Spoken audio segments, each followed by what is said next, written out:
Sistemas de reproducción en las plantas. En términos biológicos, la reproducción es una de las características de la materia viva. Se puede hallar este fenómeno en los distintos niveles del mundo biológico. Mediante ella, los seres vivos multiplican sus estructuras y dan lugar a otros seres idénticos o muy semejantes a ellos. La formación de nuevos individuos depende del grado de especialización de cada organismo. Así, la reproducción de los organismos puede ser sexual o asexual. En la reproducción asexual participa un solo progenitor y se da principalmente en animales unicelulares o pluricelulares simples y en vegetales. Para comprender mejor este tema, es importante conocer la diferenciación sexual de las plantas.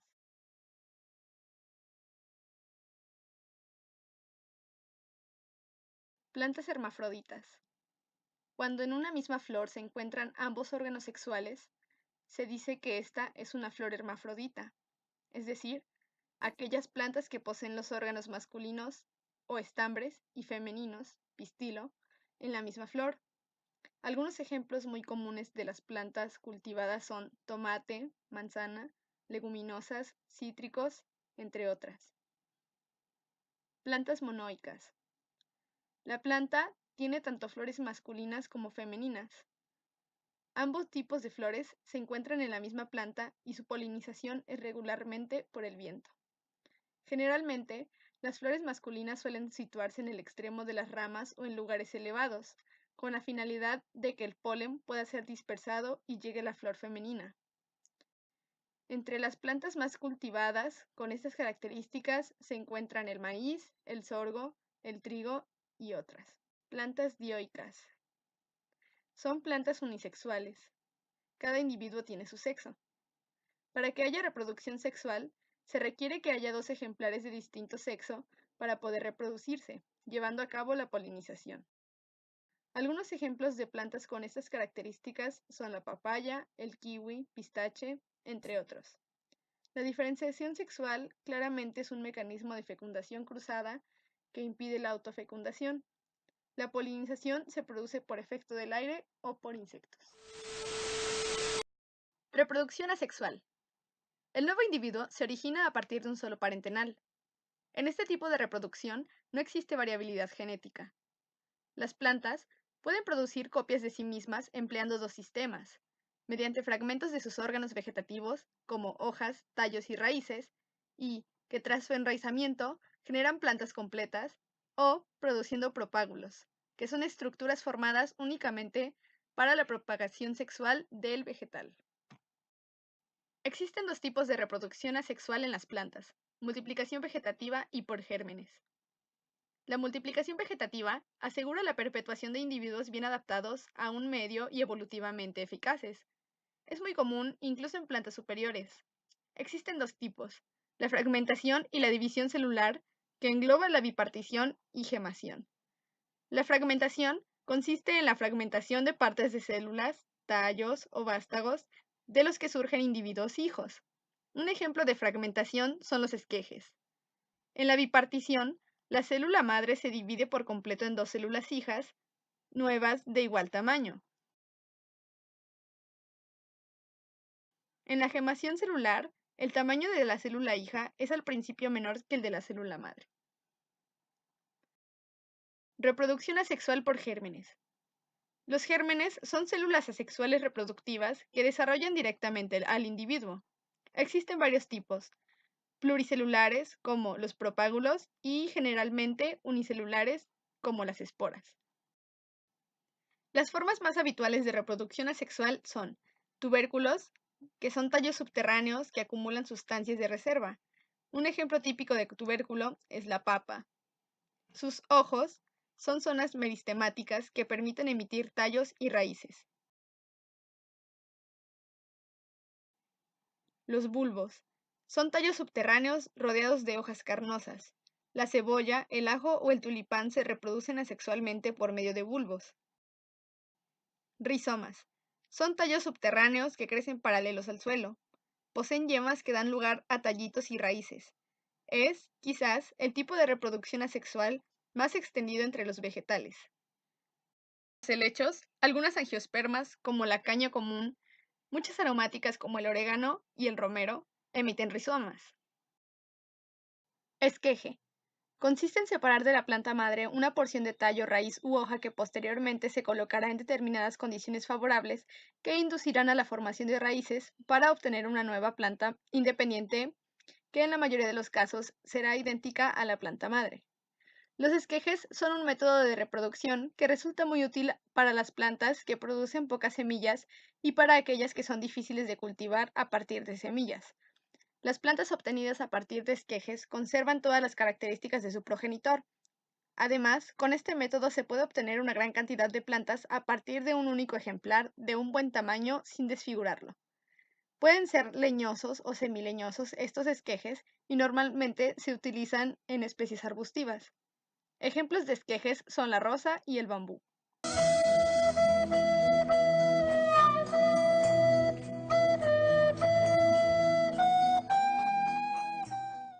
La apomixis, reproducción asexual a partir de semillas.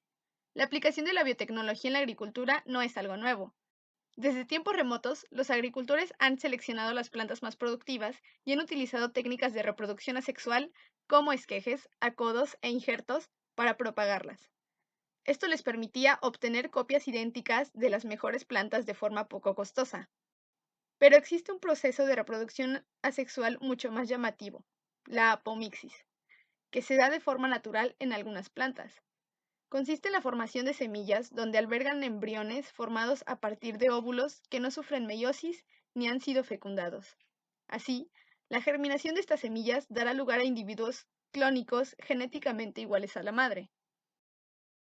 Hoy se sabe que muchas plantas de gran importancia en la agricultura, como el mango, algunas gramíneas forrajeras, la mayoría de los cítricos, las manzanas y las fresas, se reproducen de esta manera. Ventajas de la reproducción asexual. Expansión rápida. Esta forma de reproducción produce grandes cantidades de descendientes con solo poner un organismo determinado en un hábitat adecuado. No requiere movilidad. Con la reproducción asexual se pueden reproducir organismos en una sola área sin necesidad de traslado. No se necesita la pareja. La reproducción asexual no necesita el par para reproducirse. Esta característica es favorable cuando se colonizan nuevas áreas, ya que solo se necesita un progenitor. Es favorable para el medio ambiente. Esta forma de reproducción no tiene impacto negativo en el medio ambiente. Resulta práctico en caso de emergencia. En situaciones difíciles, las plantas y animales asexuales siguen siendo capaces de mantenerse vivos y seguir produciendo descendencia sin otras fuentes reproductivas. Básicamente, no hay grandes inconvenientes con respecto a las situaciones ambientales adversas cuando se trata de la reproducción asexual.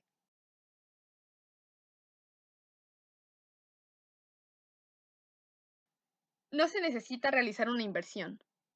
Los organismos que se reproducen asexualmente no tienen que cargar la descendencia durante un largo periodo, a diferencia de los que se reproducen a través de la reproducción sexual, que, por otra parte, se limitan generalmente a una sola descendencia.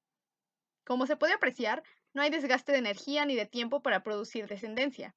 Además, ciertas plantas y animales asexuales pueden producir innumerables clones sin necesidad de tener que considerar inversión alguna.